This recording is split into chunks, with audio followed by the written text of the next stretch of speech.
चलिए समझते हैं रॉबर्ट ग्रीन की किताब द 48 लॉज ऑफ पावर से एक बहुत ही दमदार रणनीति। ये कहानी है वर्ल्ड चेस चैंपियनशिप की, जिसे सदी का मैच भी कहा गया। एक तरफ थे शांत चैंपियन बोरिस स्पैस्की और दूसरी तरफ बेचैन और युवा बॉबी फिशर। लेकिन फिशर की पहली चाल चेसबोर्ड पर थी ही नहीं। वो देर से आए और हर चीज की शिकायत करने लगे। गेम 1 में फिशर ने इतनी खराब चाल चली कि सब हैरान रह गए और वो हार गए। और गेम 2 में वो आए ही नहीं। अब स्कोर था 2-0, एक नामुमकिन बढ़त।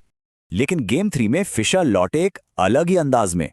ऐसी चालें चली जो किसी ने नहीं देखी थी और वो जीत गए। स्पैस्की, जो खुद एक मनोवैज्ञानिक मास्टर थे, अब पूरी तरह से बिखरने लगे। स्पैस्की को वहम होने लगा। उन्हें लगा फिशर उन पर कोई जादू टोना कर रहे हैं। खेल से उनका ध्यान पूरी तरह भटक गया। उन्होंने तो पब्लिक में आकर कह दिया, मेरे दिमाग को कंट्रोल करने की कोशिश हो रही है। जांच हुई, कुर्सियों का एक्सरे हुआ, लेकिन कुछ नहीं मिला सिवाय 2 मरी हुई मक्खियों के। स्पैस्की दिमागी तौर पर हार चुके थे। उन्होंने मैच छोड़ दिया और फिशर वर्ल्ड चैंपियन बन गए। तो सवाल यह है, क्या बॉबी फिशर सच में पागल थे या ये सब एक सोची समझी चाल थी? यहीं पर रॉबर्ट ग्रीन की किताब द 48 लॉज ऑफ पावर का एक बहुत दिलचस्प नियम सामने आता है। ये है नियम 17। दूसरों को हमेशा एक सस्पेंस में रखो, मतलब ऐसा माहौल बनाओ कि कोई अंदाजा ही ना लगा पाए। देखिए, इंसान आदतों के गुलाम होते हैं। आपकी आदतें दूसरों को आप पर कंट्रोल देती हैं। बस इसी पासे को पलटना है। फिशर ने यही किया। उन्होंने अपने सारे पैटर्न तोड़ दिए। स्पैस्की उन्हें समझ ही नहीं पाए और थक कर हार गए।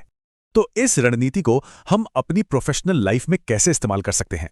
सोचिए, ऑफिस में आप अपने काम करने का तरीका अचानक बदल दें। इससे लोगों की दिलचस्पी आप में बनी रहती है। इसका मकसद केओस फैलाना नहीं है, बस ये तय करना है कि कोई आपको हल्के में ना ले।